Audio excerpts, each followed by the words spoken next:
Hello friends, welcome to the channel Decoding Investments where we discuss how the market panned out today and what is the outlook going forward. हमने कल क्या discuss किया था? हमने कल ये discuss किया था कि अगर आपको डिप मिले तो we can think about creating long, right.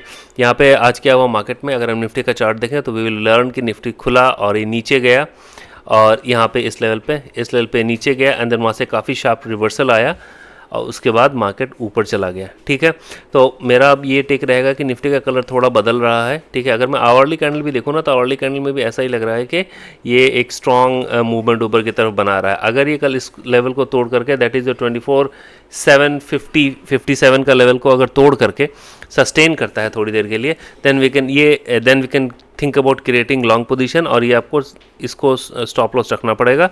ठीक है, अदरवाइज़ जो कोई एग्रेसिव ट्रेडर्स हैं उनके लिए जो कोई आपका कंजर्वेटिव ट्रेडर है, मुझे ये लगता है कि 24,600 के पास अगर आपको बाय एनी चांस कुछ एक लेवल मिलता है तो आप वहाँ पे लॉन्ग कर सकते हैं। Keep a stop loss of 24,500 100 point का स्टॉप लॉस रख करके मुझे लगता है कि ये 25,000 और 25,200 का भी टारगेट अचीवेबल है, बट वो ओपनिंग पे डिपेंड करेगा। मैं बार बार कह रहा हूँ वो ओपनिंग पे डिपेंड करेगा बिकॉज उसका एक कंसर्न है जो हम आगे जा करके देखेंगे। Let us go to bank Nifty. Bank Nifty ने भी निफ्टी के साथ अच्छे से पार्टिसिपेट किया है और अगर मैं वन डे के टाइम फ्रेम पे इसको देखूं तो मैं देखूंगा कि ये 200 एक्सपोनेंशियल मूविंग एवरेज पे आकर अच्छे से सपोर्ट ले रहा है। बैंक निफ्टी जब तक ये 200 एक्सपोनेंशियल मूविंग एवरेज को तोड़ न दे तब तक हम नेगेटिव नहीं होंगे और अभी मेरे पास बैंक निफ्टी के लिए कोई ट्रेड नहीं है। क्यों? क्योंकि Bank Nifty has been behaving pretty इनडिसाइसिवली।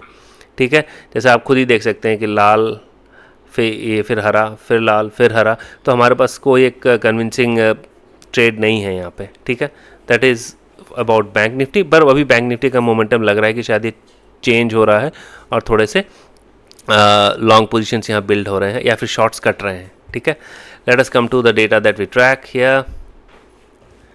Okay, FIs ने आज क्या किया है? एफआईज ने कॉल बेचा है और पुट भी बेचा है, ये बुलिश माना जाएगा। एचएनआईज ने क्या किया है? कॉल लॉन्ग किया है और पुट बेचा है, ये भी बुलिश माना जाएगा। और रिटेल ने क्या किया है? कॉल बेचा है और पुट लॉन्ग किया है, तो ये यहाँ पे बेरिश माना जाएगा। Put is PE, call is CE. ठीक है, लेकिन यहाँ पे एक बात देखिए, इन्होंने बेचा है एफआईज ने, खरीदा नहीं है। जब तक एफआईज देखिए कन्विक्शन कब बनता है, आप कन्फर्मेशन कब लेते हैं? जब हम ये देखें कि एफआईज ने बेचना बंद किया है पर लॉन्ग करना शुरू नहीं किया है। जब वो कॉल खरीदना शुरू कर देंगे देन वी कैन से कि हाँ चलो the colour of the market is changing and अब शायद हम ये एक्सपेक्ट कर सकते हैं कि मार्केट यहाँ से कॉन्स्टेंटली ऊपर जा सकती है या फिर कुछ एक अपसाइड मोमेंटम 100% अश्योर्ड है, वो हमें नहीं दिख रहा है। लेकिन हाँ, एचएनआईज जो हैं हमारे पास उन्होंने अच्छा खासा कॉल लॉन्ग किया है और पुट शॉर्ट किया है, तो ये एक हार्टनिंग फैक्टर है। ये थोड़ा तसल्ली दे रहा है कि डाउन साइड थोड़ा लिमिटेड है। नाउ अगर हम इनकी पोजिशनल स्टैंडिंग देखें तो कॉल उन्होंने एफआईज की शॉर्ट है और पुट काफ़ी ज़्यादा लॉन्ग है, तो ये बेरिश है। एचएनआईज की क्या है? कॉल लॉन्ग है और पुट भी लॉन्ग है, लेकिन पुट हल्का सा ज़्यादा लॉन्ग है। There is minor puts a minor more than call, तो मैं ये मानूंगा कि ये बहुत माइनरली बेरिश है, नथिंग मच। यहाँ पे रिटेल की बात करें, रिटेल ने कॉल शॉर्ट करके रखा है और पुट भी शॉर्ट किया है, लेकिन पुट जो शॉर्ट किया है that is around 3.8 lakh, around 4 lakh के आसपास पुट शॉर्ट किया है, तो दिस इज़ बुलिश। तो ऐसा ही होता है मार्केट में, the two sides are always on the same pan. यहाँ पे हम ये देख रहे हैं कि ये बुलिश है, ये बुलिश है और ये आपका बेरिश है। ठीक है, तो मुझे ये लगता है कि एक डिप के साथ शायद एक लॉन्ग बिल्डअप आना चाहिए, वी विल सी दैट। लेकिन हमें यहाँ पे बहुत कॉशियस स्टैंड रखना पड़ेगा। क्यों? क्योंकि आज एफआईज की डिस्पाइट मार्केट जो कि काफ़ी अच्छा एक मूव दिया निफ्टी ने, उसके बाद भी मार्केट यहाँ पे एफआईज के फ्यूचर के शॉर्ट्स बढ़े हैं, विच इज़ कंसर्निंग।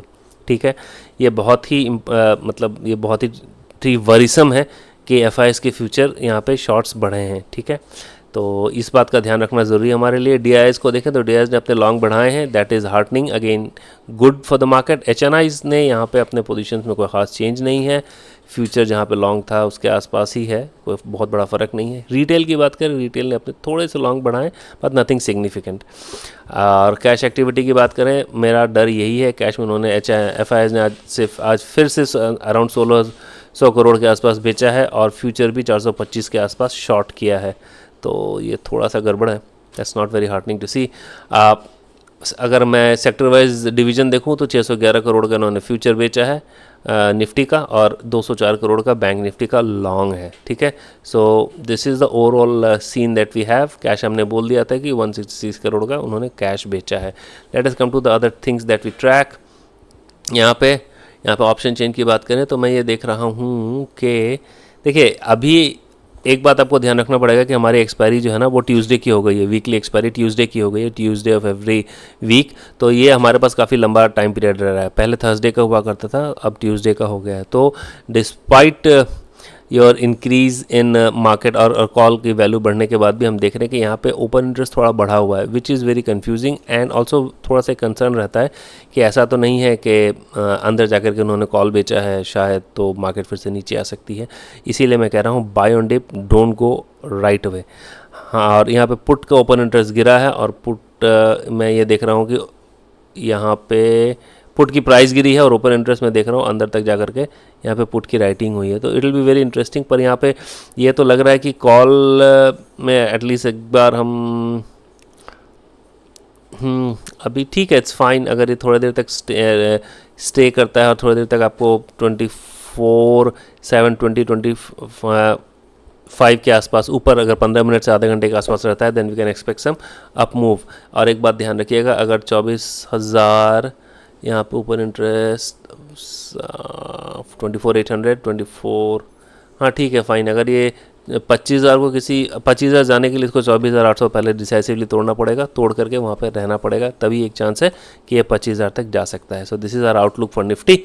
अब let us come to open interest. Open interest में हम यहाँ पे देख रहे हैं यहाँ पे कॉल राइटर्स सब भागे हैं, दे हैव रन, वो गए हैं। Put writing in fact have taken place. 24,500 में बहुत स्ट्रॉन्ग पुट राइटर है, तो ये एक बहुत स्ट्रॉन्ग सपोर्ट है, तो उसी हिसाब से आप ट्रेड ले सकते हैं। उसके बाद 24,600 के पास भी काफ़ी स्ट्रॉन्ग एक पुट राइटर है, तो ये काफ़ी स्ट्रॉन्ग सपोर्ट बन रहा है।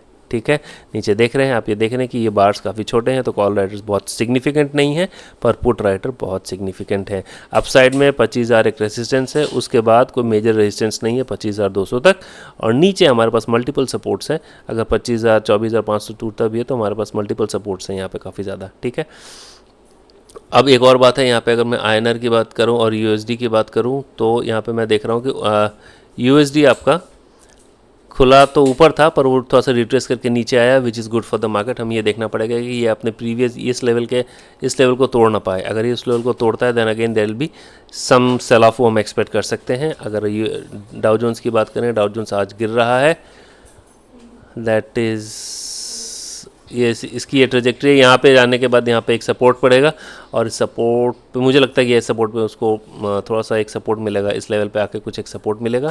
That is for Dow Jones. US oil थोड़ा सा बढ़ा हुआ है। US ऑयल बढ़ा हुआ इसलिए है क्योंकि there is some conflict in of Venezuela and US first. Second, Russia की ऑयल सप्लाई में शायद थोड़ा सा ऐसा न्यूज़ आ रही है कि रशिया की ऑयल सप्लाई में कुछ एक, मेरे ख्याल से कुछ एक डिसरप्शन आया है due to this war, Ukraine and Russia war. Second, dollar थोड़ा सा वीक हुआ है, which is again negative for the oil. अगर डॉलर स्ट्रेंथन करता है तो ऑयल गिरता है। ठीक है, तो these are the factors relating, जहाँ पे हम देख रहे हैं कि ऑयल के लिए ये एक फैक्टर रहता है। अगर हम यील्ड की बात करें तो यील्ड अपने ही रेंज में चल रहा है, कोई बहुत मैसिव मूवमेंट नहीं है, लेकिन आज यील्ड भी गिरा है और डाउ जोन्स भी गिरा है। So that is something new. ये ऐसा नहीं होता यूजुअली, जब इन्वर्स कोरिलेशन होता है डाउ जोन्स और US बॉन्ड यील्ड का।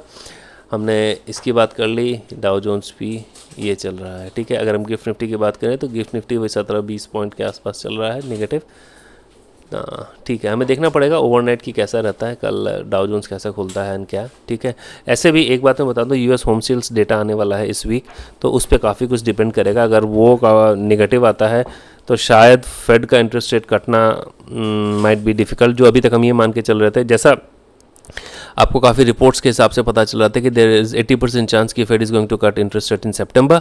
अगर कोई मैसिव चेंज इन डेटा आता है तो और वो उनका स्टांस बदलता है, तब कुछ एक सेलिंग प्रेशर हमें और देखने को मिल सकता है। पर अभी तक तो हम ये मान के चल रहे हैं कि ठीक है, अभी तक ऐसा कोई डेटा हमारे पास आया नहीं है।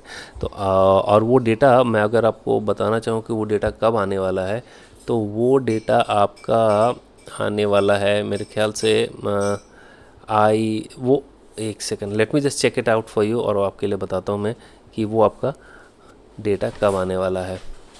ये आपका है ओके, ये आने वाला है आपका स्टॉक मार्केट कैलेंडर पे हमें देखने को मिलता है। हाँ ठीक है, is fine. 11 September ECB interest rate, 5 सितंबर जो है ना, 5 सितंबर को नॉन फार्म पेरोल डेटा आ रहा है। So this is important data, US का है, तो वो हमें देखना पड़ेगा। अगर इस पर कोई बहुत ज़्यादा डिफरेंस आता है तब दिक्कत होगी। दूसरा, आज जो है 4 तारीख को, कल 4 तारीख को इनिशियल जॉबलेस क्लेम का डेटा आने वाला है। अगर ये थोड़ा सा पॉजिटिव होता है तब तो ठीक है, अगर पॉजिटिव नहीं होता है तब हमें थोड़ा सा एक परेशानी हो सकती है।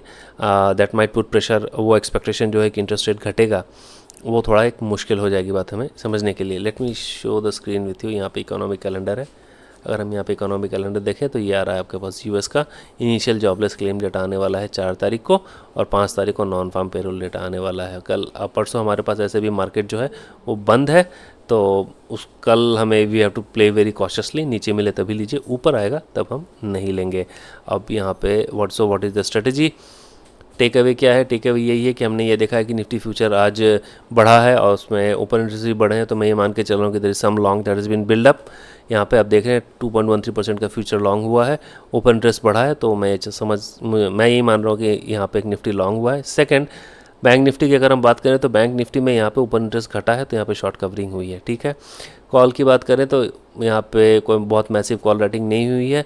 25,800 के आसपास, मतलब 25,000 के आसपास एक कॉल राइटिंग थोड़ी सिग्निफिकेंट है जो 90 लाख के आसपास है, और उसके अलावा तो कोई बहुत बड़ी कॉल राइटिंग नहीं हुई है। 24,700 पे 60 लाख के आसपास एक टेस्टिंग के लिए उन्होंने कॉल राइटिंग करके रखा है, तो ये बहुत सिग्निफिकेंट नहीं है। लेकिन अगर पुट की बात करें तो 24,600 पे 1 करोड़ के आसपास पुट राइटर है, और 24,500 के आसपास 1 करोड़ 20 लाख के आसपास पुट राइटर है, तो ये मैसिव पुट राइटिंग हुई है, तो ये आपके लिए एक सपोर्ट का काम करेगा। स्ट्रेटेजी क्या होगी हमारी? स्ट्रेटेजी होगी बाय ऑन डिप, और पीसीआर अभी भी ओवर काफ़ी स्ट्रांग लग रहा है, so that is our observation कि पीसीआर काफ़ी स्ट्रांग है, तो वो मार्केट को बहुत ज़्यादा नीचे गिरने नहीं देगा। सपोर्ट की जोन लेवल, सपोर्ट लेवल क्या बन गया है अब हमारा? ऊपर आ गया, ऊपर आकर के 24,500 हो गया। रेजिस्टेंस हो गया है 24,800 से 25,000, ये हमारा रेजिस्टेंस हो गया है। ठीक है, बैंक निफ्टी में हमारे पास कोई स्ट्रेटजी नहीं है, तो that is our outlook for the market for tomorrow. और माय रिक्वेस्ट इज़ कि be safe and try and position yourself, जबकि वो जाकर के नीचे अगर कोई मिले पोजीशन तो हम लेंगे। वो इसलिए मैं कह रहा हूँ क्योंकि हमने ये देखा है कि एफआईएस के शॉर्ट्स अभी भी बढ़े हैं। आज जब मार्केट बढ़ी है तभी उसके शॉर्ट्स बढ़े हैं, और यहाँ पे कैश एक्टिविटी में उनकी कैश में सेलिंग हुई है अराउंड 1,600 करोड़ का। ठीक है, so that's our outlook for the market. See you tomorrow. In case if you like, please share the video, and I would appreciate अगर आप कोई comment वगैरह डालते हैं, I'll try and address them as well. It'll be very good for me. So thanks for watching and take care. Bye. See you tomorrow.